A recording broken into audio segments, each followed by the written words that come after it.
Hello and Namaste everybody. I am Mr. Paudel of grade 11 from Bright Future Secondary School. I am from Nepal and it is a very topographically diverse country with altitudes ranging from just 59 meters above sea level to the highest peak in the world. 75% of the country is covered in hills and mountains. Nepal's rugged terrain and lack of adequately developed transportation infrastructures are limiting the availability of medical supplies in hilly and Himalayan regions where most of the road bridges are present. To those areas where double roads are present, getting regular health supplies with certain delays may be fine, but what about medical emergencies? What happens when a woman giving birth overbreathes and requires an emergency blood support?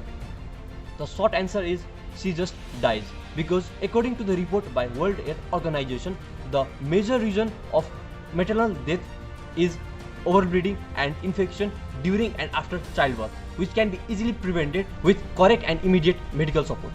And the condition is even worse to the places where the mode of transport is only by foot. It takes hours of walk just to get to the villages.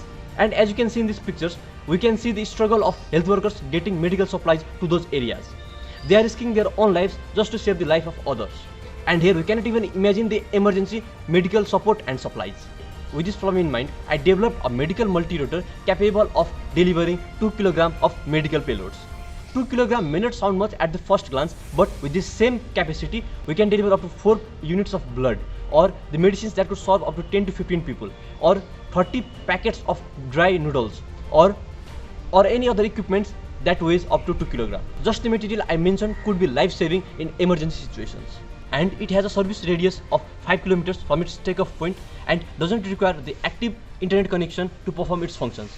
Again, 5 km may not sound much, but considering the hills and the condition of roads that we have here,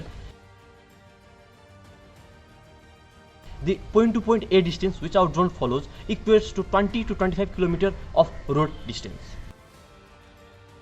In our drone, we add supplies to a box on which a parachute is attached. Then the box is put inside a special container in the drone.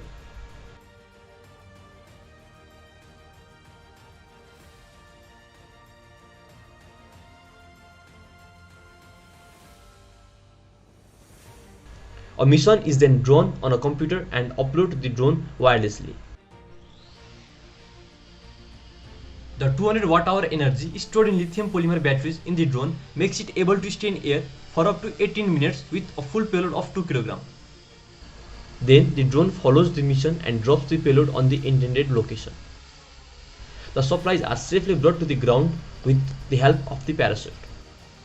Because the drone is fitted with GPS receivers and is well aware of its location, it returns back to the takeoff location after the delivery is complete.